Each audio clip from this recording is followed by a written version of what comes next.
ছিল না, ঈমান ছিল না। ঈমানকে সঙ্গে রেখে যারা পাঁচটি কাজ করবে আল্লাহ রাসূল সাল্লাল্লাহু আলাইহি ওয়াসাল্লাম বলেন যা তারা জান্নাতে চলে যাবে। মাহফিলে এই জাতীয় কথা শোনার জন্যই আমরা আসি। যেই কাজগুলো করলে জান্নাতে যেতে পারবো, যে কাজগুলো করলে জাহান্নাম থেকে নিজেকে রক্ষা করতে পারবো, সেসব কথা বলার জন্য শোনার জন্যই কিন্তু আমরা মাহফিলে আসি। উদ্দেশ্যটা এরকমই থাকে, চলুন না জান্নাতের পথ খুঁজে বের করি। কারণ এই পৃথিবীর মায়া ছেড়ে তো চলে যেতেই হবে। শত চেষ্টা করেও আপনি এই পৃথিবীর মধ্যে থাকতে পারবেন না। আপনার পরদাদা দাদা কেউ থাকতে পারেন নাই, অনেকের বাবা নাই, অনেকের মা নাই, অনেকের আপন বড় ভাই মারা গেছেন। এখান থেকে আমাদের শিক্ষা গ্রহণ করা উচিত যে আমরা আসলে থাকবো না। কুল্লু নাফসিন যায়িকাতুল মউত, প্রতিটা প্রাণীকেই মৃত্যুর স্বাদ গ্রহণ করতে হবে। এই যে চরম বাস্তবতাটা, এই বাস্তবতাটার সামনে রেখে আমাদের জান্নাতের পথ খোঁজা দরকার। যে আমি যেহেতু চলেই যাব, থাকবো কোথায়? আরে বাবা, এখান থেকে আপনি আমেরিকা যাবেন বা 40 দিনের জন্য আপনি হজ করতে মক্কা মদিনায় গেলেন, মক্কায় গেলেন, কত প্রস্তুতি! 40 দিনের খাবার, টাকা পকেটে নিয়ে যেতে হয়। আবার সেখানে হজের সময়ে 5 দিন বা 6 দিন মাঠে থাকা লাগে। সেই মাঠে শুকনো খাবারের প্রয়োজন হয়। বাংলাদেশ থেকে 2 কেজি চিড়া, 1 কেজি গুড় কিনে নেন। কত প্রস্তুতি! লুঙ্গি লাগবে 2টা, পাঞ্জাবি পায়জামা লাগবে 5টা। যদি ব্লেটের প্রয়োজন হয় একটা ব্লেটও নেবেন। দেখি অনেকে সুতার গুড়ি নিয়ে যায়, সুইও নিয়ে যায়। হ্যাঁ, নিয়ে যায়। অনেকে বেজলিনটা বাংলাদেশ থেকে নিয়ে যায়, 1 পাতা নাপা এবং 10টা স্যালাইন, ওটস স্যালাইন, গ্যাস্ট্রিকের 40 দিনের ওষুধ, ডায়াবেটিক্সের ওষুধ, সব কিছু নিয়ে, তেল সাবান সব কিছু নিয়ে কিন্তু সৌদি আরবের দিকে ছুটে। সফর কয় দিনের? হ্যাঁ, 40 দিনের সফরের প্রস্তুতি 1 মাস না 1 বছর যাবৎ চলে। হজে যাবার নিয়ত যারা করছেন, এখন থেকে প্রস্তুতি চলছে না? চলছে। আমি নিজেও আজকে ফোনে প্রস্তুতি নিয়েছি যে আমার রেজিস্ট্রেশনটা কমপ্লিট হয়েছে কিনা, টাকা লাগলে আগামীকাল নিয়ে যাও। আমি নিজেও আজকে আসরের পরে ফোন দিয়ে বলছি এই যে প্রস্তুতি চলছে, আরও কি কি লাগবে, কি কি নিয়ে যেতে হবে, কি কি রেখে যেতে হবে। প্রস্তুতি, এই 40 দিনের সফরের যদি এত প্রস্তুতি হয়, পরকালের প্রস্তুতির মানে সফরের জন্য প্রস্তুতিটা কি এরকম হওয়া উচিত না এর চেয়ে আরো মজবুত হওয়া উচিত? আমরা কি প্রস্তুত হচ্ছি? হয় না, হয় না। বোঝানোর জন্য একটা গল্প বলি। সাবজেক্টে কিন্তু ঢুকি নাই এখনো, হাদিসটা নোট করেছি, খুব সুন্দর একটা হাদিস। আশা করি প্রত্যেকটা পয়েন্টে আপনারা মধু খুঁজে পাবেন এবং জান্নাতের ঘ্রাণ পাবেন। প্রত্যেকটা পয়েন্ট থেকে জান্নাতের ঘ্রাণ পাবেন ইনশাআল্লাহ। কথাগুলো বাড়িতে নিয়ে যাওয়ার উদ্দেশ্যে শুনবেন। ওয়াজ নসিহত নিজেরা করি ঠিকই, কিন্তু আসলে অনেক সময় মানুষকে বোঝানোর জন্য করি না। ইদানিং একটু নিজেকে বোঝায় যে মন আর কত বাহাদুরির জন্য ওয়াজ করবে। ওয়াজ করো এখন মানুষকে বোঝানোর জন্য। এই জন্যই কথাগুলো বলা, মনোযোগ দিয়ে শুনবেন। একটা গল্প, দুররাতুন নাসিনে মনে হয় গল্পটা আসছে না, কোন কিতাবে পড়েছি। বাদশাহ একজন তার দাসীকে একটা ক্ষমতা দিছে। বলছে, দাসী তোমার সামনে যে আসবে, তুমি ইচ্ছা করলে যদি কারো মুখে থুতু দিতে চাও থুতু মারবো, তোমার কেউ কোনো কিছু জিজ্ঞাসা করতে পারবে না। না, বিষয়টা এরকম না। দাসীকে বললো, দাসী তোমার সামনে যদি কোনো ব্যাক কল, আপনাদের এলাকায় ব্যাক কল কন, বোকা বোকা, যদি কোনো বেক অফ বা বোকা তোমার সামনে পড়ে, তুমি ডাইরেক্ট থুতু মারবা। তো এই যে ঘোষণা বাদশাহ দিল, মন্ত্রী এমপিরা কি ঘোষণাটা শুনে নেই? মন্ত্রীরা মনে মনে চিন্তা করলো, এখন সেই মহিলা যারে বোকা মনে করবে তারই তো থুতু মেরে দেবে, এর চেয়ে ভালো তার কাছে নাই যায়, এর চেয়ে ভালো তার কাছে নাই যায়। তার কাছেও কেউ বিরে না, থুতু দিবে কারে? বাদশাহ জিগায় কোনো ব্যাককল পাইছি? কোনো হয়েছি না। বাদশার কথা হলো দেখি সে কাউকে বোকা মনে করে থুতু দিতে পারে কিনা। না, তার সামনে কেউ আসে না, বিরেই না, কারণ ক্ষমতা তো বাদশাহ দিয়েই দিছে। এখন জ্ঞানী যারা তারাও চিন্তা করে সে যদি বোকা মনে করে সে তো থুতু মারবেই। অতএব কারণে তার কাছে যাওয়ার আর কোনো প্রয়োজনই নেই। একজন ব্যাগ কলও পাইল না, শেষ পর্যন্ত বাদশাহ অসুস্থ হয়ে গেল। দাস দাসীদেরকে ডেকে উনি একটি কথা বললেন বাদশাহ, যে দেখো আমি একটা সফরে চলে যাব, আমি একটা সফরে চলে যাব, একটা জটিল সফরে যাচ্ছি, তোমরা আমার প্রতি দাবি রাখো না। শুরু করছে কথা, বাদশাহ মহোদয় কোথায় যাবেন আপনি? আমি এমন এক জায়গায় যাব, আমি আর সেখান থেকে ফিরে আসবো না। এবার দাসী বলে, বাদশাহ মহোদয় তাহলে এবারের সফরটা তো আপনার অনেক লম্বা সফর, প্রস্তুতিটা তো অনেক মজবুত হওয়া লাগবে। বাদশাহ মহোদয় আগে যদি আপনি কোথাও যেতেন তাহলে তো প্রস্তুতি স্বরূপ আমরা একটা টিম গিয়ে সেখানে যাচাই করতাম, আপনি কোথায় থাকবেন, কোথায় খাবেন, আপনার থাকার জায়গাটা কেমন হবে, খাওয়ার জায়গাটা কেমন হবে, কি খাবেন, কি এখান থেকে নিয়ে যেতে হবে, এরকম একটা প্রস্তুতি আমরা সবসময় নিতাম। তো আপনি একটু বলেন আমাদেরকে কোথায় যাবেন, আমরা ওই জায়গাটা আগে একটু ভিজিট করে আসি, দেখি আপনার জন্য থাকার উপযুক্ত জায়গা কেনা। বাদশাহ বলেন যে না, ওই জায়গাতে তোমরা যেতে পারবে না। কোথায় যাবেন তাহলে? আমার মনে হয় যে কিছুদিনের মধ্যে দুনিয়া ত্যাগ করে আমি পরকালের উদ্দেশ্যে রওনা দিয়ে দিব। তাহলে এর জন্য কি আপনার কোনো প্রস্তুতি নিতে হবে না, কিছু পাঠাইতে হবে না সেখানে? না, এখানে এইভাবে পাঠানোর কোনো সুযোগ নাই, সিস্টেম নেই।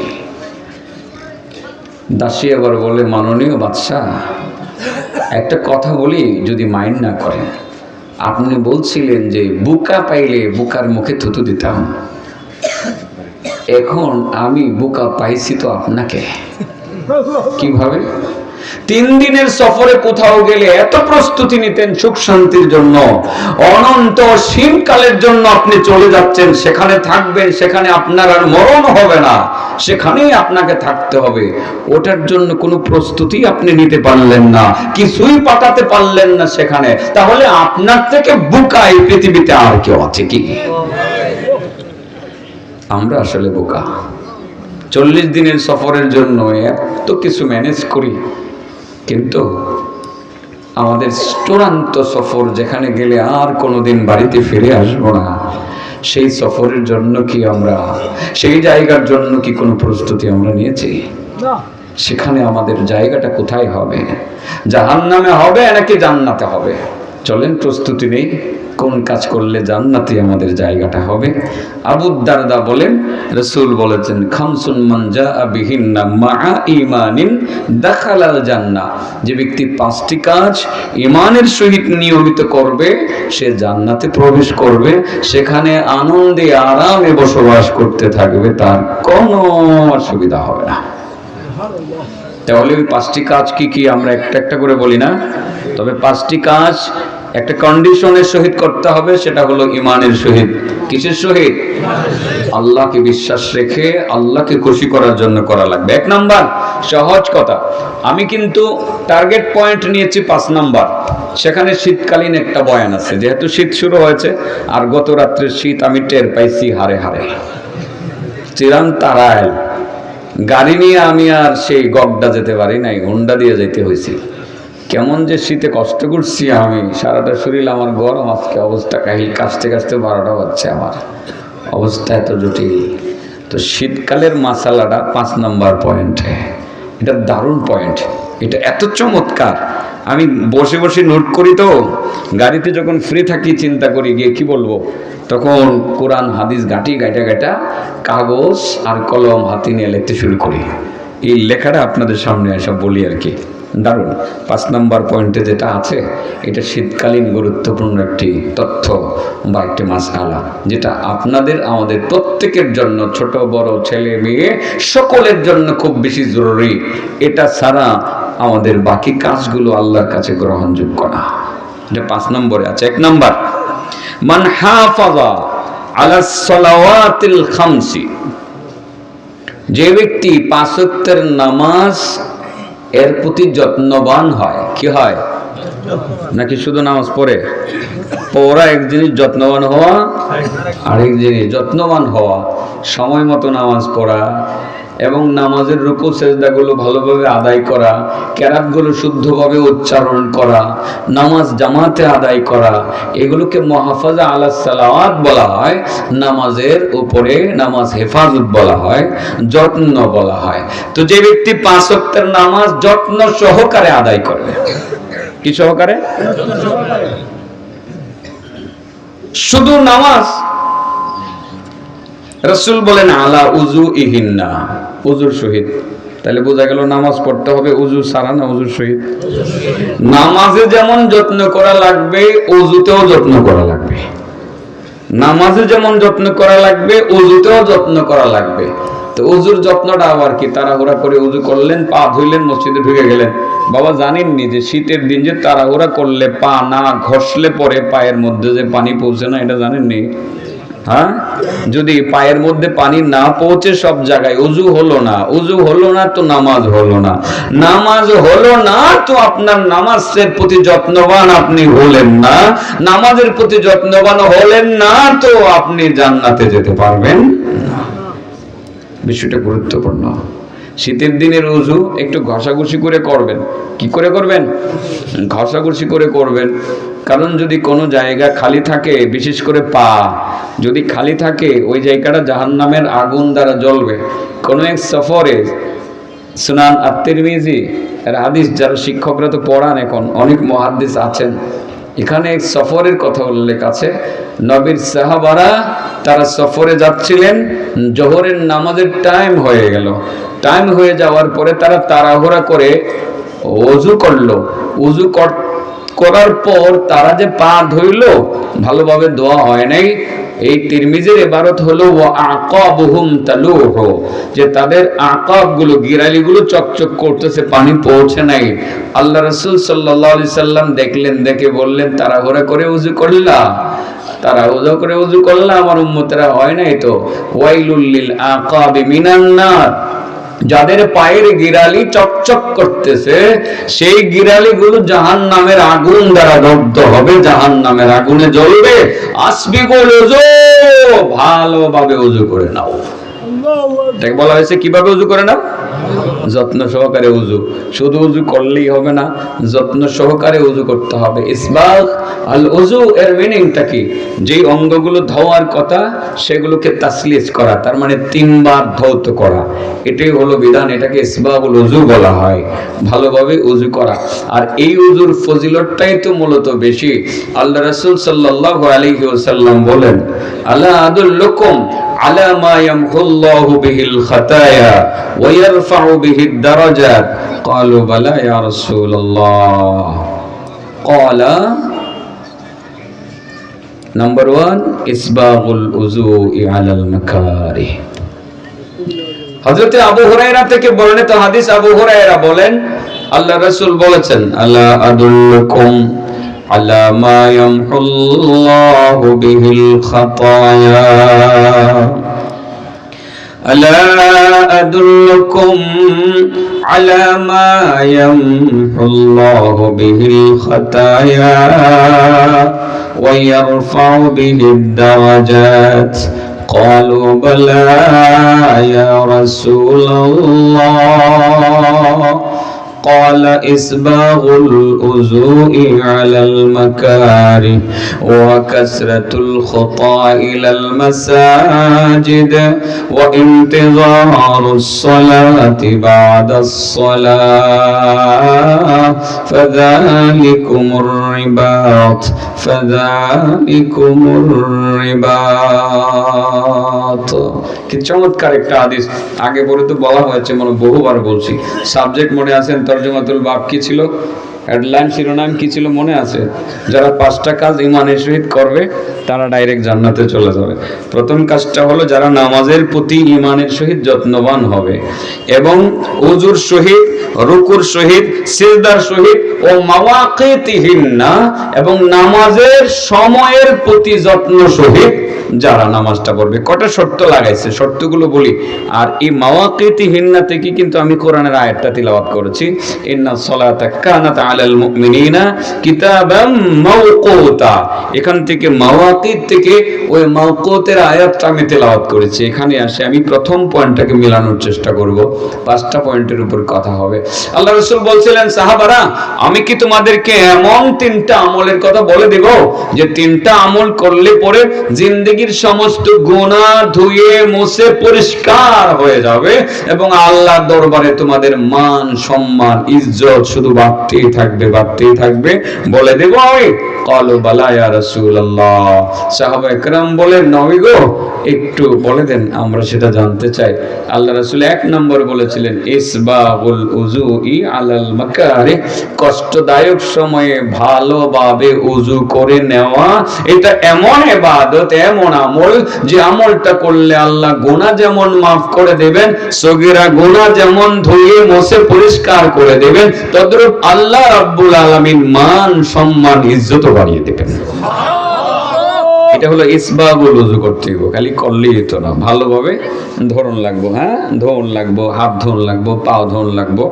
যদি আপনার একটু কষ্ট হয় শীতের দিন পাও ধোয়া, আর একটু সহজ কথা কুয়ে দিলে তাও, হ্যাঁ ধোয়ার দরকার নেই, ধুইবেনই না, মোজা বিন্দা থুয়ে দিবেন শীতের দিন, হ্যাঁ সামনে হইব লাভ দিচ্ছেন কে মোজা ফিন্দা থুয়ে দিবেন। মোজা ফিন্দা ভালোভাবে উজু করে চামড়ার মোজা বা সুতার মোটা মোজা, যেটা হেভি মোজা 2-3 কিলোমিটার হাঁটলেও সুবিধা হইতো না, এমন মোজা ফিন্দা থুয়ে দিবেন। আপনি মুখি মজু করে থুইবেন। আগামী 24 ঘন্টার মোজা খোলারও দরকার নাই, পাও ধোয়ারও দরকার নাই, শুধু হাত মুখ ধুইবেন। হাত মুখ ধুইয়া বাকি কামড়ে কইরা এই মোজার উপরে খালি ভিজা হাতটা এমনি নিবেন, এমনি নিবেন। 24 ঘন্টা পর্যন্ত আপনার জন্য আর মোজা খোলার দরকার হয় নাই। চলবো? সওয়াব একটাও কাম হইতো না, সুন্নত মনে করে করলে সওয়াব আর একটু বেশি হইব। সুবহানাল্লাহ বিহামদিহি। মাঝে মধ্যে আমল করার দরকার, যেহেতু 48 জন সাহাবী, কেউ বলেন 70 জন সাহাবী থেকে মুজার উপরে মাসে করার বিষয়টা প্রমাণিত। আল্লাহ রাসূল সাল্লাল্লাহু আলাইহি সাল্লাম তিনি বলে গেছেন যে মুকিম যারা একদিন এক রাত মুজার উপরে মাসে করতে পারবে, আর মুসাফির যারা সফরে থাকবে 3 দিন 3 রাত মুজা খোলার দরকার নাই, মুজার উপর মাসে করতে পারবে। এগুলো আমাদের ছেলেদেরকে পড়ানো হয়। স্পেসিফিক অনেক হাদিস আছে, সাফওয়ান ইবনে আসাল থেকে বর্ণিত সহিহ সনদের হাদিস আছে মুজার উপরে মাসে করার ব্যাপারে। তাইলে মোটামুটি মাসালাটা তো শিখিয়ে দিলাম, তাই না? এই হাদিসটার আংশিক বলেই ফেলি, ওইটা কিন্তু আর ভুলে যায়েন না আপনারা, যে আল্লাহ রাসূল বলছেন যে 3টা কাজ করলে পরে গুনাহ মাফ হবে, সম্মান বাড়বে।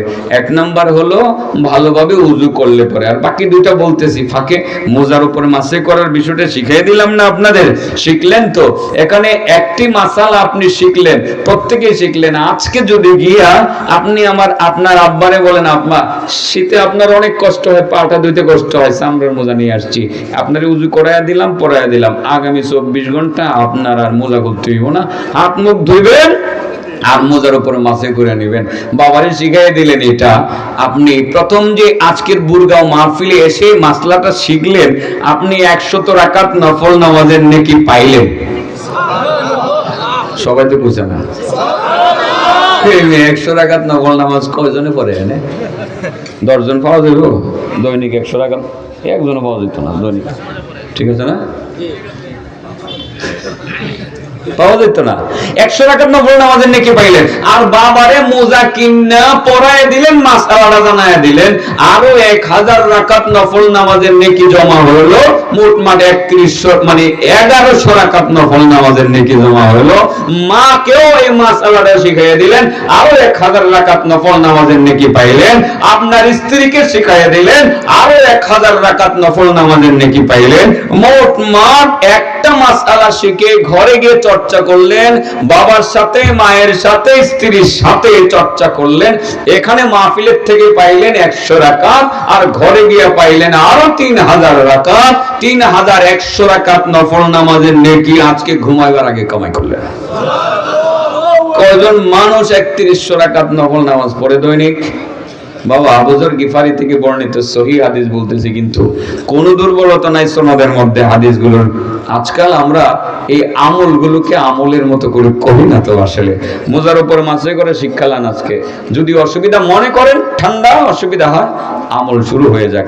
আমার জিন্দিগিতে কখনো করি নাই, এই মাসের 2 তারিখে জীবনের প্রথম মোজার উপর মাসে করছি। যে একটা আমল হাদিসে আছে, আমি করতাম না, করে 1-2 বার হলেও করি। এই গত মাসের এই মাসের 2 তারিখে মোজার উপর মাসে করার মাসলাটা আমি উদ্বোধন করছি আর কি, আমার জন্য এটা আমি করছি। আপনারাও করবেন। পাও ধুইতে অসুবিধা, শীতের দিন যান, দিয়ে দিলাম আপনার। 1 দিন 1 রাত করবেন, করার পরে আপনি জীবনের জন্য না, কিন্তু আজকে করলেন না, এই 1 দিন 1 রাতের পরে আবার মোজা খুলবেন, ভালোভাবে উজু করে পবিত্র হইয়া আবার পড়বেন, আবার 1 দিন 1 রাত এভাবে চলতে থাকবে। আর মুসাফির 3 দিন 3 রাত মোজার উপর মাসে করতে পারবে। সফওয়ান ইবনে আসালের দরবারে একবার জির ইবনে হুবাইস নামে একজন তাবী আসলো। তাবী আসার পরে সফওয়ান ইবনে আসাল, সফওয়ান মানে নাম একজনের, ইবিন মানে ছেলে, আসাল মানে হলো মধুওয়ালা, মধুওয়ালার ফুত সফওয়ান, মধুর ব্যবসা করতো আর কি। শীতের দিন মধু অনেকে খায় বেশি, ভালো চাক ভাঙা মধু পাইলে দিয়ে না, আমার লিয়ে যাও না, পাই না, খুঁজে লিখে কই লাইলাম আর কি, চাক ভাঙা থাকলে দিয়ে। বিশ্বাস হয় না, এমনি দোকানে বোকানে বেঁচে যে, বিশ্বাস হয় না আর কি। সেই সফওয়ান ইবনে আসালের দরবারে জির গেলেন। জির যাওয়ার পর সফওয়ান ইবনে আসাল বলেন, ভাই জির আসছো কেন তুমি? আমি আসছি ভাই, তুমি তো নবীর সাহাবী, নবীর চেহারা দেখছো, নবীর কথা শুনছো, তোমার ভাগ্য অনেক ভালো, তুমি তো চান কপাল্লা, অনেক কিছু নবীর কাছ থেকে শিখছো। আমার কপাল ভালো না, নবীরে দেখি নাই, তবে তোমারে যে দেখছি মানসিক শান্তি। ভাই ভাই নবীর কাছ থেকে তুমি অনেক কিছু শিখছো, এই কিছু তোমার কাছ থেকে আমি শিখতে আসছি। কি শিখতে আসছো ভাই? হ্যাঁ, আমি দিনের কিছু মাসলা শিখতে আসছি। তাইলে তুমি বড় ভাগ্যবান, তুমি আসার সময় আল্লাহর রহমতের ফেরেশতারা তোমার পায়ের নিচে নূরের পর বিছাইয়ে দিয়েছিল, এবং তুমি আসার সময় সাগর, পুকুর, নদী, নালা, খাল, বিলের মাছ তোমার জন্য দোয়া করতেছিল। তুমি আসার সময় ওই তোমার পাশে, আশেপাশে, ডানে বামে, গর্তের ভিতরে পিপিলিকা যারা আছে তারা সবাই তোমার জন্য দোয়া করতে আসছিল। তো যারা দিন শিখতে আসে তাদের জন্য মাছেও দোয়া করে, তাদের জন্য পিঁপড়াও দোয়া করে। তো আপনারা যারা এখানে আসছেন গান শিখতে না দিন শিখতে? তো যারা মাদ্রাসায় আসছে গান শিখতে না দিন শিখতে? এই জন্য এদের জন্য দোয়া করে সবাই, ঠিক আছে না? আপনাদের জন্য দোয়া করতেছে। হযরতে জিরকে সফওয়ান ডেকে বলেন যে, ভাই জির, ভাগ্যবান তুমি শিখতে আসছো, তাহলে তুমি নবীর হাদিস একটা শোনো। যারা তালিবুল ইলম, ইলম শিক্ষার জন্য ঘর থেকে বের হয়ে কোথাও যায়, তার জন্য নদীর মাছ থেকে নিয়ে গর্তের পিপিলিকা পর্যন্ত দোয়া করতে থাকে। আল্লাহর রহমতের ফেরেশতারা নূরের পর তাদের পায়ের নিচে বিছায়া দেয়। তুমি তো ওই কাতারে পড়ে গেছো জির, তুমি বড় ভাগ্যবান। তবে কি শিখতে আসছো বলো? জির বলেন, ভাই শীতের দিনের মাসালা। কোন দিনের মাসালা? জির একজনের নাম আর কি, জির একজনের নাম, এই মনে রাখো, নাম কি? জির, জারা, এর মধ্যে তাসদীদ আছে, জির। হ্যাঁ, শীতের দিনের মাসালা। কি শীতের দিনের মাসলা শিখবা? কই যে ফাও শীত লাগে, মোজার উপর মাসে করার বিষয়টা নবীর কাছ থেকে। ভাই তুমি কেমনে শুনছো, শোনায় দাও। হ্যাঁ, আমি নিজে নবীর কাছ থেকে শুনছি। আল্লাহ রাসূল বলছেন, মুকিম 1 দিন 1 রাত মোজার উপর মাসে করবে, আর মুসাফির 3 দিন 3 রাত মোজার উপর মাসে করে নিতে পারবে। এই মাসআলাটা হযরতে সফওয়ান ইবনে আসাল জিরকে শিখায় দিলেন। হাদিসের সনদ সহিহ। পুরাটা হাদিস তো অনেক লম্বা, আমি এই জায়গাতে থেমে গেলাম, শুধু মোজার উপর মাসের মাসআলাটা জানিয়ে দিলাম। সবাই মোটামুটি শিখলেন, অনেকেই হয়তো বিষয়টা জানতেন না। এগুলো তো ওয়াজ মাহফিলে খুব বেশি বলা হয় না, বললে আমাদের ফজলুদ্দিন সাহেব বলে, ঠিক না? হ্যাঁ, আর আমরা তো বলি না, আমরা তো উচ্চাঙ্গের কথা বলি, খুব উচ্চাঙ্গের, আসমানের উপরের কথা, জমিনের মাঝামাঝির কথা, 100 কিলোমিটার 200 কিলোমিটার উপরের কথা, একেবারে সিডায় লাউন ফাড়ায় লাউন।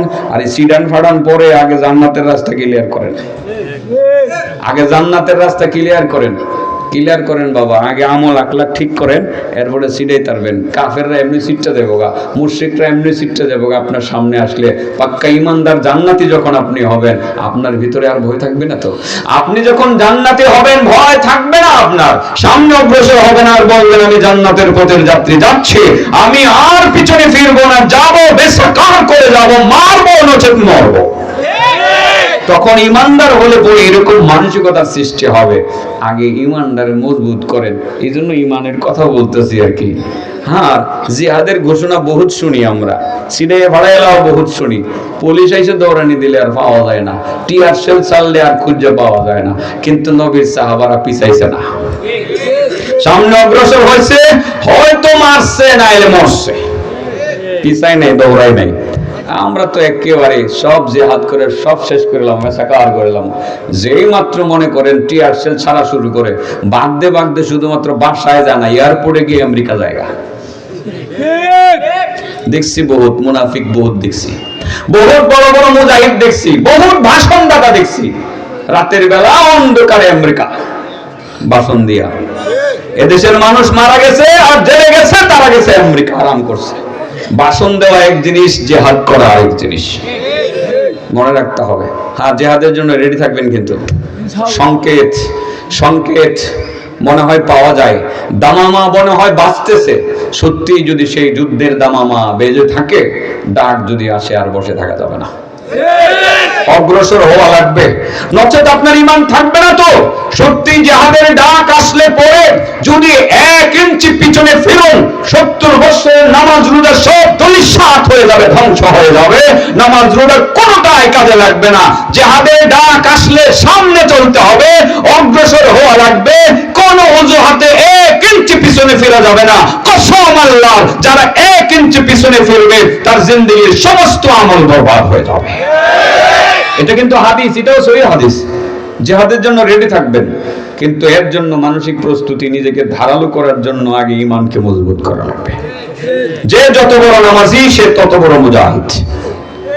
শুনছি হযরত আলীর পায়ে নাকি তীর বিনছে, খুলতে পারে না, নামাজে দাঁড়াইছে পরে টাইনে খুলে লাইছে, খবরও নেই। হযরত আলীর মতো বীর মুজাহিদ কজন ছিল ইসলামের ইতিহাসে? খাইবারের যুদ্ধের ইতিহাস জানেন তো? খাইবার বিজয় আলীর ভূমিকাটা কেমন ছিল? সুবহানাল্লাহ। এই জন্য আমরা বলি শেরে খুদা হযরত আলী, আল্লাহর বাঘ সিংহ। যার নামাজ যত মজবুত তার ঈমান তত মজবুত, যে যত বড় নামাজি সে তত বড় মুজাহিদ। নামাজটা ঠিক করেন, ওযু ঠিক করেন, আপনার জিহাদের শক্তি তত বাড়বে। জানি না আমার কথাটাকে আদারওয়াইজ কেউ মাইন্ড করেন কিনা, যে হুজুর কি বলছেন আজকে আপনি, গরম বক্তব্য তো আগেও দিয়েছেন, আজকে নামাজের পক্ষে। দেখলাম নামাজ ছাড়া আসলে কোনো শক্তি নেই মুসলমানদের। আর যত শক্তি হয়েছে নামাজের মাধ্যমে হয়েছে। জানেন কি ঘটনা? জানেন আলা আল হাদরামির ঘটনা জানেন? সব অস্ত্র লুটপাট হয়ে গেল, অস্ত্র নাই, কিচ্ছু নাই। রাতের বেলা উটগুলো ঘোড়াগুলো চলে গেছে, চুরি হয়ে গেছে, অস্ত্র যা ছিল সব চলে গেছে। দুশমনদের মোকাবেলা করবে কিভাবে? কোন শক্তি সামর্থ্য নাই মুসলমানদের। আলা ইবনুল হাদরামি বা আলা আল হাদরামি যেটাই আপনি বলেন, নবীর এই সাহাবী ফজরের নামাজ শেষ করে সাহাবায়ে কেরামদেরকে নিয়ে, বন্ধুদেরকে নিয়ে হাত উঁচু করে মুনাজাত শুরু করলেন। নামাজটা শেষ করলেন বড় যত্ন করে, মুনাজাত শেষ, সব অস্ত্র উট সামনে এসে হাজির। মুসলমানদের শক্তি তো নামাজে। কোথায়? নামাজে মুসলমানদের শক্তি। যে যত বড় নামাজি তত বড় মুজাহিদ, যত বড় নামাজি তত বড় পাহলওয়ান, যত বড় নামাজি তত বড় ভালো মানুষ, যত বড় নামাজি তত বড় জান্নাতি। নামাজটাকে নিতে হবে সর্বাগ্রে, এটা মাথায় রাখতে হবে। শক্তি বরাবরই নামাজের মাধ্যমে আসছে। আর এই বদরের যুদ্ধে আমার নবী তো কান্না শুরু করেছে, আমার নবী সিজদায় পড়ে কান্না শুরু করেছে। নামাজটা ছিল মুসলমানদের বড় শক্তি। যুগ যুগ ধরে হিসাব করে দেখেন, নামাজ পড়েই মুসলমানরা আল্লাহর কাছ থেকে শক্তি চায় নিছে। সবাই নামাজ হয়ে যান বাবা, ছোট বড় যারা আছি। জানি না আমার আগে জানে কি শফিক সাহুজুর মনে বলছিলেন নাকি জানি, ওয়াজ তোমার এটা করার কথা না, হ্যাঁ থেকে নিয়ত করছি, কাগজটা হ্যাঁ বই বাইর করে পরে আলাদা থুইছি। আমি ওয়াজ আমি এটাই করবো, আজকা আলাদা থুইছি এই পকেটের মধ্যে, ওয়াজ এটাই করতে হইব। নামাজ ধরবেন সবাই। বন্ধুরা, যুবকরা যারা আয়োজন করো, মাহফিলের আয়োজন করো, দিল থেকে ভালোবাসি তোমাদের, কসম আল্লাহ তোমাদেরকে ভালোবাসি দিল থেকে। তোমরা পারতা যাত্রার পালা করতে, তোমরা পারতা সাংস্কৃতিক অনুষ্ঠান করতে, করো না, মাহফিল করো, মন থেকে ভালোবাসি, কিন্তু নামাজটাও ধরে ফেলো, রক্ষা নামাজি হয়ে যাও। ইসলাম এর বিজয় এমনি আসবে। প্রতিটা ঘরে ঘরে নামাজি হয়ে যাক, ষড়যন্ত্র করে পার পাবে। ষড়যন্ত্রকারীরা কোথায়? গর্তের মধ্যে পালাইছে। কোথায় গেল শাহরিয়ার কবিরের এই বড় বড় বক্তব্য? ওই মানিক্কা চূড়া কোথায় গেল তার বড় বড় বক্তব্য?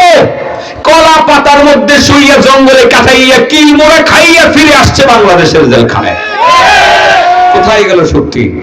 আপনাদের শক্তিটা আরো বাড়বে ঘরে ঘরে নামাজি বানান। নাস্তিক মুরতাদরা যেভাবে পালাইছে, আরো যেগুলো কিছুটা বলতে চায় তারাও পালাবে। টকশো করার জন্য টিভির পর্দায় আসার সাহস পাবে না, আর ঘর থেকে বের হওয়ার সাহস পাবে না। কথা বলতে হলে বাংলাদেশের কোনো আঙ্গিনা থেকে কথা বলতে পারবে না। কথা বলতে হলে তার বাবার দেশ ইন্ডিয়া থেকে বলতে হবে, বাংলাদেশ থেকে বলতে পারবে না। আপনি আগে নিজে ঠিক হন, আগে নিজে ঠিক হন। ছেলেটারে নামাজি বানান, মেয়েটারে নামাজি বানান, স্ত্রীকে নামাজি বানান। এটাই হবে শক্তি। এই শক্তির সামনে নাস্তিক মুরতাদরা পার পাবে না, পাবে না, পাবে না ইনশাআল্লাহ। আমার তো মনে হয় এখন যদি আমাদের ছেলেরা মুরগি চুরারে পায়, গণদোলাই দিবে, গণদোলাই। নাক নাকের জায়গা থাকবে না, কপাল কপালের জায়গায় থাকবে না, সব আলাদা হয়ে যাবে। একটু শক্তি মুসলমানদের, একটু শক্তি দেখতাছে এখন, তাই না? আমরা চলেন নামাজের মাধ্যমে শক্তিটা বাড়াই, আর সাহায্যটা চাইবো আল্লাহর কাছ থেকে কিসের মাধ্যমে? বলো, ওয়াস্তাইনু বিস-সাবরি ওয়াস-সালাহ, ওয়াস্তাইনু বিস-সাবরি ওয়াস-সালাহ, ওয়া ইন্নাহা লাকাবীরাতুন ইল্লা আলাল খাশিঈন। আল্লাহ নিজেই বলছে সাহায্য চাও, ধৈর্যের মাধ্যমে চাও, আর নামাজের মাধ্যমে চাও। নামাজ চলবে তো ইনশাআল্লাহ? সাবজেক্ট লম্বাই হয়ে গেল আসলে, ডানে বামে গেছি না। কয়টা কাজ ইমানের সহিত করলে জান্নাতে যাবেন গা? 1 নম্বর, যারা নামাজের প্রতি যত্নবান হবে। কি হবে? যত্নবান হবে। আলা উজু ইহিন্না, উজুর প্রতিও যত্নবান হবে। এটা বলতে গিয়ে বলছিলাম যে এনতিন উজু করলে চলবে না, এটারও যত্ন করে করণ লাগবো। হাত পা ভালোভাবে ধুইতে হবে। আল্লাহ রাসূল বলেন, আবু হুরায়রা থেকে বর্ণিত হাদিস, আলা আদুল্লুকুম আলা মা ইয়ামহুল্লাহু বিহিল খাতায়া ওয়া ইয়ারফাউ বিহিদ দারাজাত। ক্বালু বালা ইয়া রাসূলুল্লাহ। ক্বালা ইসবাগুল উজুই আলাল মাকারিহ। সাহাবায়ে কেরাম এর সামনে আল্লাহ রাসূল বলছিলেন, বন্ধুরা আমি কি তোমাদেরকে এমন কয়টা আমলের কথা বলে দেব যে আমলগুলো করলে পরে তোমাদের জিন্দেগির সমস্ত গুনাহ ধুয়ে মুছে পরিষ্কার হয়ে যাবে, আল্লাহর দরবারে সম্মান বৃদ্ধি পাবে? সাহাবায়ে কেরাম বলছিলেন, হ্যাঁ নিশ্চয়ই জানতে চাই। আল্লাহর রাসূল বলছিলেন, 1 নাম্বার হলো ইসবাগুল উজুই আলাল মাকারিহ, কষ্টদায়ক সময়ে ভালোভাবে ওযু করে নেওয়া। যে আল্লাহর বান্দা কষ্টদায়ক সময়ে ভালোভাবে ওযু করে নেবে, তার জিন্দেগির সমস্ত গুনাহ সগীরা গুনাহ ধুয়ে মুছে পরিষ্কার হয়ে যাবে এবং আল্লাহর দরবারে তার সম্মান বাড়তে থাকবে। 2 নম্বর, কাসরাতুল খুতা ইলাল মাসাজিদ। কথাগুলো শুনলে কবেন হুজুর ফুরান কথা, আর কত কন্যা দিয়ে কিছু সেতাইল কথাবার্তা। হাদিস কি এটা নতুন না পুরানো? তা আমি কি আর নতুন কথা কইতাম? আমি কি কইতাম? এগুলোই তো কোন লাগবো, কোনো না কোনো একটা হাদিস হইতো বলতেই গো, এগুলোই দরকার। এটি ভালো করে ধরেন। 2 নম্বর, কাসরাতুল খুতা ইলাল মাসাজিদ, বেশি বেশি মসজিদে গমন করা। এটা এমন একটা নেকির কাজ, এই কাজটা করার সঙ্গে সঙ্গে জিন্দেগির গুনাহগুলো ধুয়ে মুছে পরিষ্কার হয়ে যায়। ঘর থেকে বের হলেন, মসজিদে যাবেন, নিয়ত করেছেন যে ছাচাইল মাদ্রাসা মসজিদে নামাজ পড়বেন। এর ভিতরে যে কত কাজ আপনি করেছেন, অনেক কাজ করে ফেলেছেন, কোনো অসুবিধা নাই। মসজিদের উদ্দেশ্যে বের হয়েছেন, জোহরের নামাজটা ছাচাইল মাদ্রাসা মসজিদে আদায় করবেন, নিয়ত করে বের হয়েছেন। বের হওয়ার সঙ্গে সঙ্গে জিন্দেগির গুনাহগুলো ধুয়ে মুছে পরিষ্কার হয়ে গেল, আল্লাহর দরবারে আপনার সম্মান বাইরে গেল। কিভাবে বাড়লো?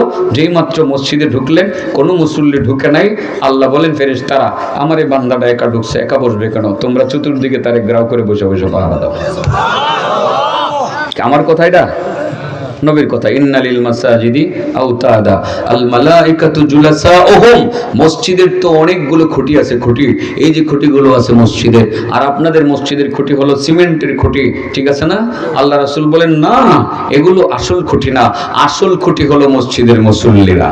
আল মালাইকাতু জুলাসাউহুম, ফেরেশতারা তাদেরকে সব সময় সঙ্গ দেয়, সঙ্গে বসে বসে সঙ্গ দেয়।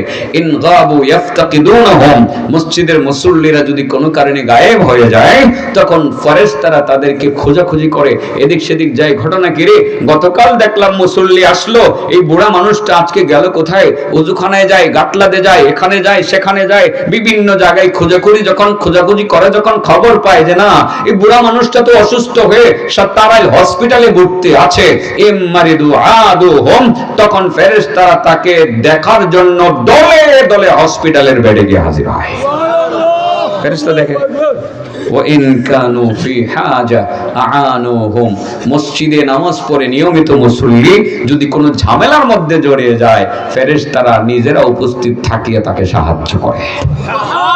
তাহলে মসজিদে গেলে গুনাহ যেমন মাফ হয়, সম্মানও বাড়ে। ফেরেশতা আপনারে পাহারা দেয়। একজন পুলিশ যদি আপনারে সারাদিন পাহারা দিতে, আপনি কইবেন আমি হেডামটাই তো অন্যরকম, ঠিক আছে না? আপনার ফেরেশতারা পাহারা দেয়, আপনার হেডামটা তো আরো অন্যরকম হওয়ার কথা, ঠিক না? ঠিক। আল্লাহ রাসূল বলেছেন, তাহলে নামাজ কোথায় হবে? ঘরে হবে না মসজিদে হবে? আল্লাহু আকবার। মসজিদে নামাজ পড়ার যে কত ফজিলত। আল-মাশাউনা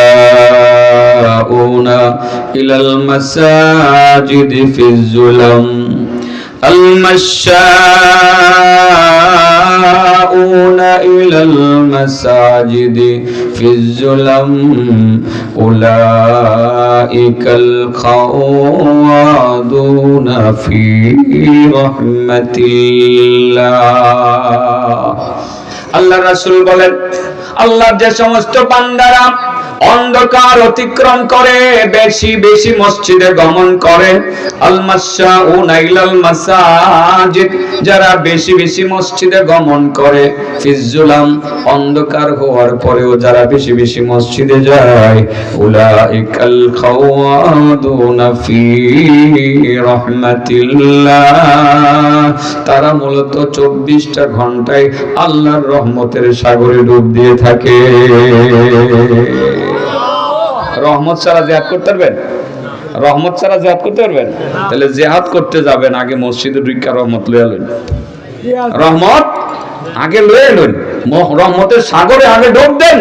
বেশি বেশি যারা মসজিদে গমন করে, রাসূল বলেন সাল্লাল্লাহু আলাইহি ওয়াসাল্লাম, রাসূল বলেন তারা 24টা ঘন্টায় আল্লাহর রহমতের সাগরে ডুব দিয়ে থাকে।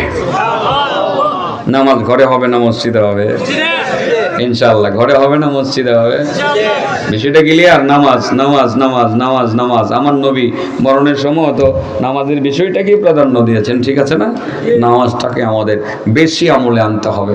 আমি অন্তর থেকে দোয়া করি আবারও যুবকদের জন্য, মাহফিল আয়োজন তোমরা করো, প্রায় জায়গাতে যুব সমাজের উদ্যোগে আয়োজন, তোমাদেরকে এটাই বলি, এর জন্য অনেক খুশি। তোমরা ইচ্ছা করলে গান করতে পারতা, সেটা না করে মাহফিল করছো, আজ থেকে তোমরা নামাজি হয়ে যাবে। তোমরা আমাদের শক্তি, তোমরা আমাদের শক্তি। অনেক ভয় আছে, আমাদেরকে নিয়ে অনেক ষড়যন্ত্র করা হচ্ছে, কিন্তু এই বাংলাদেশটা কালকেও শুনছি বাংলাদেশ থাকবে না, থাকবে না, থাকবে না, 5 মিনিটে উড়িয়ে দিব, 5 মিনিটে উড়িয়ে দিব। আসলে মুখের কথা তারা বলছে, কিন্তু বললেও আমরা তো তাদের সেই আশঙ্কাকে উড়িয়ে দিতে পারি না। আমাদের শক্তি হবে তখন নামাজ আর ঈমান। নামাজ আর ঈমান। যখন মৃত্যুর কোনো ভয় করব না, যখন মনে করব আমার দেশ রক্ষা করতে হবে, যখন মনে করব আমার ধর্ম রক্ষা করতে হবে, মরলে গাজী বাঁচলে শহীদ, যখন সেটা মনে করে সামনে অগ্রসর হব, কাফের যারা জান্নাত বিশ্বাস করে না, যারা পরকালকে বিশ্বাস করে না, পালাবে পালাবে পালাবে, তাদের ছায়া পর্যন্ত খুঁজে পাওয়া যাবে না।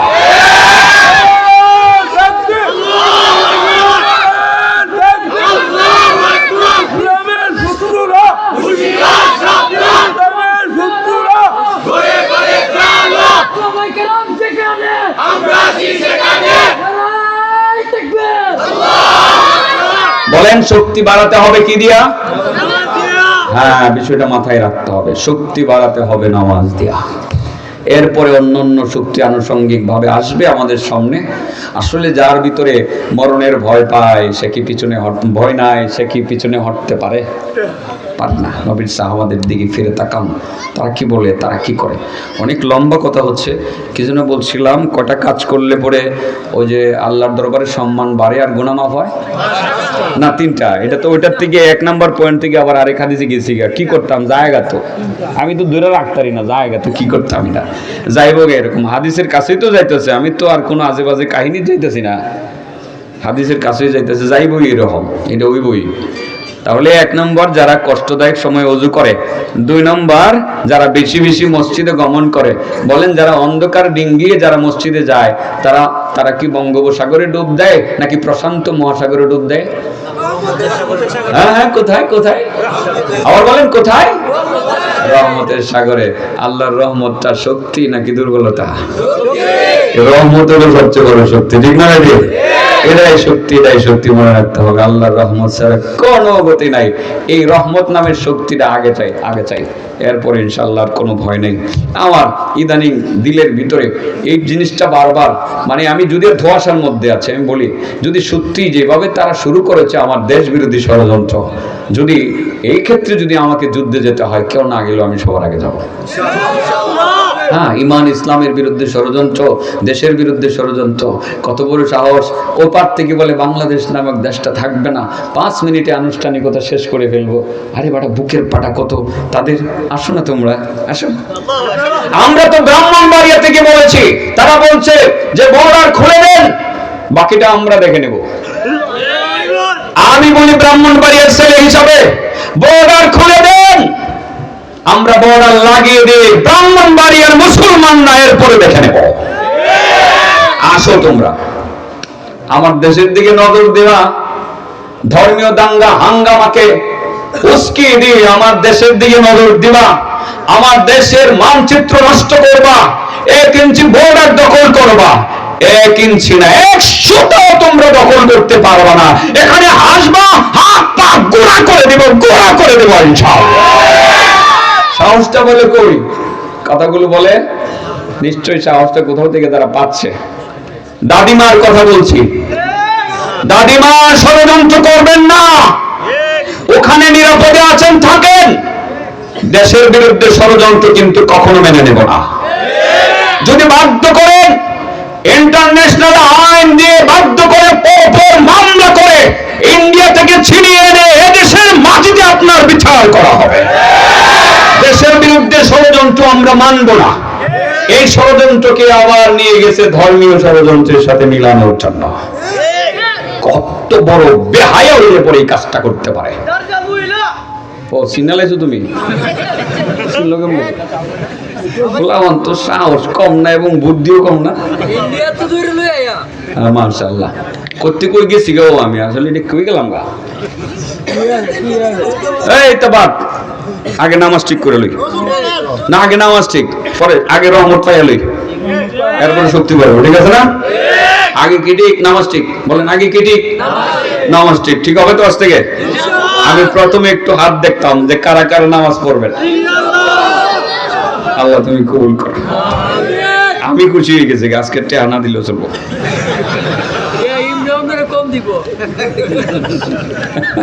জানে যে এমনিও কম দিব। আসলে এটা সবাই জানে, শুধু কম দিত না, মাহফিলে দাওয়াত দিয়া পরে মাহফিল আর খবর না। মাহফিলের দিন ফোন দিয়াই মাহফিল তো ওইটা হইতো না, ওই যে আগে যেটা আনিছি না, আজকে নাম কইতাম আমনগরের দিকে আরেকটা মাহফিল। এই বেটারে শরম দিলাম না, মনে বেটা আইসে একজন হুজুর মানুষ, শরমটা না হই দে। এই বেটা মাহফিল বলে 7 তারিখে করে লেছে, আমার 9 তারিখ দাওয়াত দিছে। আপনাদের এলাকার আশেপাশে 2-2.5 কিলোমিটারের ভিতরে পাইছে আমারে। যদি আমার 10,000 টাকা অ্যাডভান্স নিতাম তাহলে ডেটটা ক্যান্সেল করতে হইল অন্তত পক্ষে 50টা ফোন দিল টিয়ারি ফেরত নিবার লেগে, ঠিক আছে না? কারণ এই কাজটা আমি করি না, অ্যাডভান্সটা নেই না। এটা হলো আমনগর এলাকার আরেকটা মাহফিল ছিল আজকের গলাহার, হ্যার নাম এটাও করলাম না। আমি ফোন দিছি, কি তোর মাহফিল কই? মাহফিল নেই তো। কে রে? কম দাওয়াত দিছে কেটা? আমি কই তুমি যে আমার 2 মাস আগে দাওয়াত দিলে, নাইলে তোমার নাম অমুক, আমি জানলাম কেমনে? তোমার জায়গার নাম, তোমার মোবাইল নম্বর কি ফেরেশতা আমার ডায়েরিতে লিখা হয়ে গেছে। না, আপনি এটা ভুল করতেছেন, মনে হয় অন্য কেউ আমার নামে লেখা আছে। আমি বুঝতেছি যে আমার চক্রান্ত করতেছে, আমিও যাতে চুক্তি করে আগে টাকা নেই, নেওয়ার জন্য আমার মনে হয় যে একটা গ্রুপ কাজ করতেছে আমার ওই লাইনে নামানোর জন্য। আমি কই যতই চক্রান্ত করছ, আমি অ্যাডভান্স টাকা নিতাম না। মাহফিল আজকে 2টা হইতো না, তাতে কি হয়েছে? একটা করে যামুগা, অসুবিধা আছে কোনো? হ্যাঁ, যামুগা। কথার কথা কয়ে লাইলাম।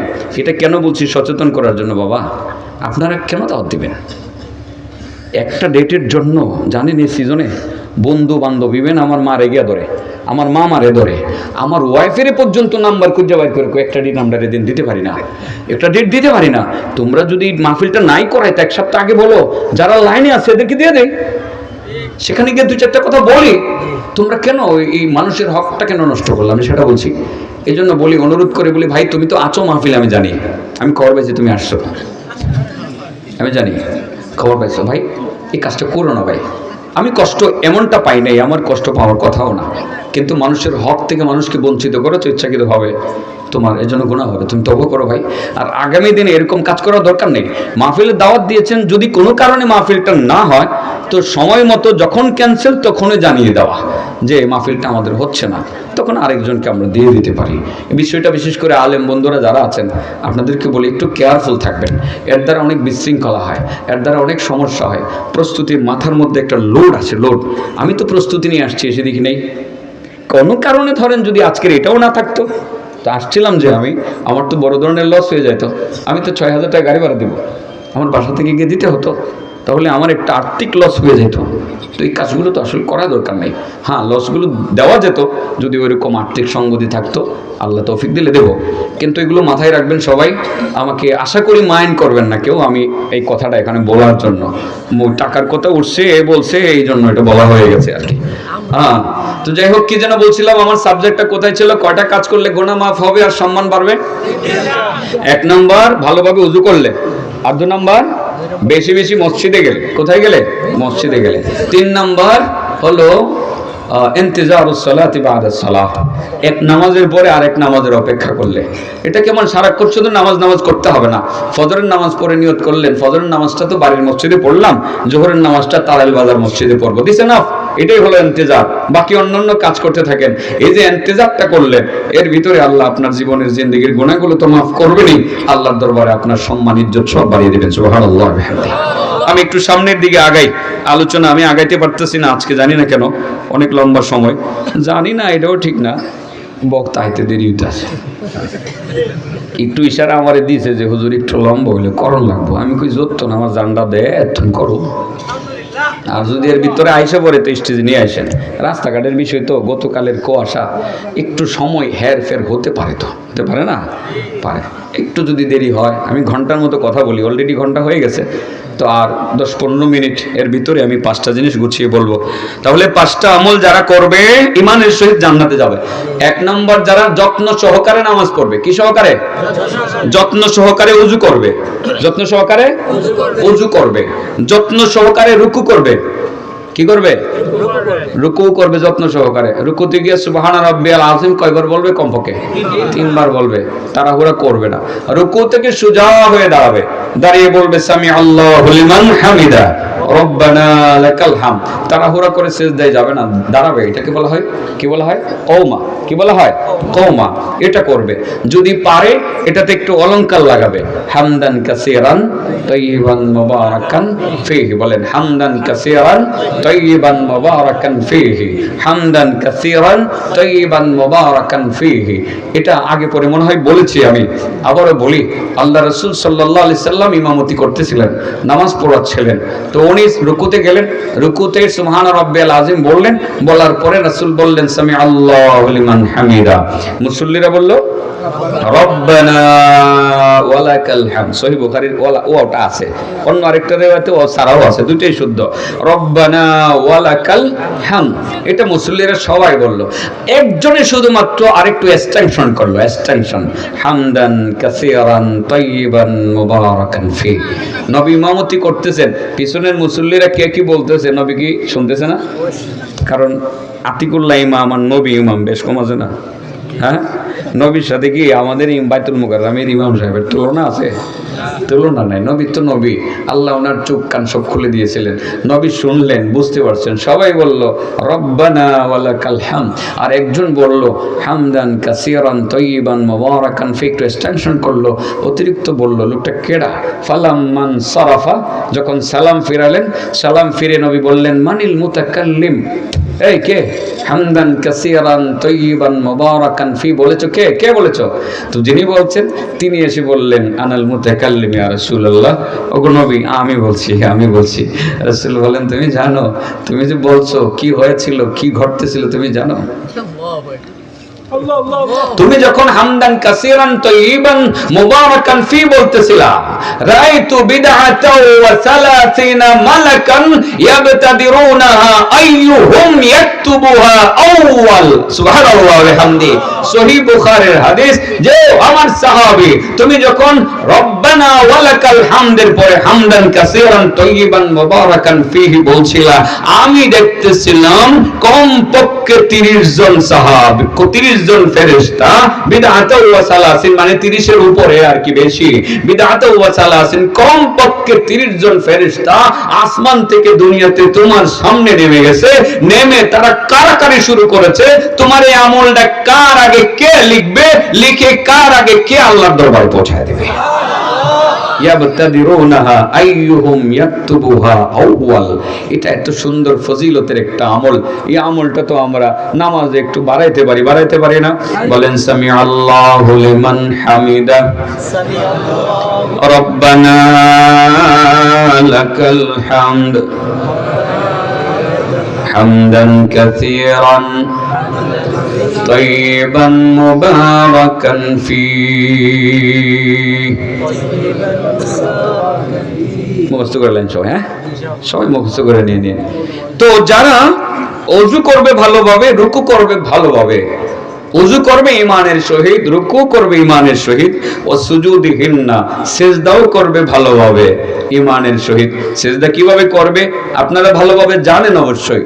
আবারও বলছি, সিজদায় যাবেন, সেখানে তাসবিহ পাঠ করবেন, সোজা হয়ে বসবেন, বসে যদি এখানকার তাসবিহগুলো পড়তে পারেন সেটা পড়বেন, না হলে অন্ততপক্ষে সোজা হয়ে বসবেন, বসে আরেকটা সিজদায় যাবেন। মুরগির মতো ঠুকুর ঠুকুর ঠুকুর ঠুকুর করবেন না, এরকম কাজ করবেন না। যদি এটাকে যত্ন করে পড়তে পারেন, লাস্টে বলা হয়েছে ও মাওয়াকিতিহিন্না, যারা নামাজকে যত্ন করে, রুকুকে যত্ন করে এবং ওযুকে যত্ন করে, রুকুকে যত্ন করে, সিজদাকে যত্ন করে, অর্থকে যত্ন করে, তার মানে যোহরের নামাজ যোহরের সময় মতোই পড়ে, অন্য সময় পড়ে না। আমাদের দেশের মানুষ তো আছে অনেকই চালাক মানুষ, যোহরের নামাজ 3:30 বাজে পড়া পরে সাথে সাথে আসরের নামাজটা পড়েলা, মাগরিবের নামাজ 12:30 বাজে পড়া এরপরে এশার নামাজটা অনেকটা সময় পড়ে একবারে তাহাজ্জুদ পড়ে ঘুমায়। আছে না? আছে এরকম বহুত আছে না? সময় মতো ইন্নাস সালাতা কানাত আলাল মুমিনিনা কিতাবাম মাওকুতা। তাহলে নামাজের প্রতি যত্নবান হওয়া লাগবে, মানে এটা হইতে গিয়ে সময়ের প্রতি যত্নবান হওয়া লাগবে, সিজদার প্রতি যত্নবান হওয়া লাগবে, রুকুর প্রতি যত্নবান হওয়া লাগবে, উজুর প্রতি যত্নবান হওয়া লাগবে। এই রকম ভাবে যদি কমপ্লিট নামাজ পড়া যায় ঈমানের সহিত, রাসূল বলেন সে জান্নাতে যাইবে, তারে কেউ আটকাতে পারতো না। এটাই তো আল্লাহ রাব্বুল আলামিন কোরআনে বলছে, এটাই তো বলছে যে নামাজ জান্নাতে নিবে। আর নামাজ মানুষকে মন্দ কাজ থেকে বাঁচিয়ে রাখবে। এই নামাজটা হইলে এরকম নামাজি মিথ্যা কথা বলবে না, চুরি করবে না, সুদ খাবে না, ঘুষ খাবে না। উতলু মা উহিয়া ইলাইকা মিনাল কিতাবি ওয়া আকিমিস সালাহ ইন্নাস সালাতা তানহা আনিল ফাহশাই ওয়াল মুনকার ওয়া লাযিকরুল্লাহি আকবার ওয়াল্লাহু ইয়ালামু মা তাসনাউন। আল্লাহ বলেন নামাজ পড়ো, নামাজ কায়েম করো, নামাজ ফাহেসা কাজ মন্দ কাজ থেকে বিরত রাখবে। এরকম নামাজ হইলে ঠিকই। আপনারা তো প্রশ্ন করবেন হুজুর নামাজও পড়ে শুধু খায়। নামাজ পড়ে, ইমানের সহিত পড়ে না, যত্ন সহকারে পড়ে না। যারা ইমানের সহিত যত্ন সহকারে নামাজ পড়বে তারা কোনোদিন মিথ্যা বলবে না, চুরিও করবে না, ডাকাতিও করবে না, অন্যের হক নষ্ট করবে না। তাইলে একটা গেছে না? কয়টা কাজ ইমানের সহিত করলে জান্নাতে যাবে? একটা গেছে, নামাজের প্রতি যত্নবান হওয়া লাগবে। 2 নম্বর ওয়াসামা রমাদানা, রমজানের রোজা রাখবে ইমানের সহিত। কিসের সহিত? ইমানের সহিত। শুধু রোজা রাখলে চলবে যে মানুষে রাখে এই জন্য রাখি, না রাখলে মানুষে কইবে যে রোজা রাখে না, খায়। ইমানের সহিত রাখা লাগবে রোজা। কিসের সহিত? আল্লাহর হুকুম, এই জন্য রোজা রাখতেছি, এটা আল্লাহর নির্দেশ, আমি না খেয়ে থাকতেছি। ইমানের সহিত যারা রোজা রাখবে তারা জান্নাতে চলে যাবে। আমি ব্যাখ্যা দিব না, কারণ আমি আগেই বলছি যে আমি 5 নম্বর পয়েন্টটি টার্গেট বানাইছি। এটা শীতকালের মাসালা। কিসের মাসালা? শীতকালের মাসালা। 5 নম্বর পয়েন্টটা আমার মহল্লা ইস্তেহাদ, যেটা মানে খুব গুরুত্বপূর্ণ আমার কাছে মনে হলো যে এটা এই আজকের দিনে বলা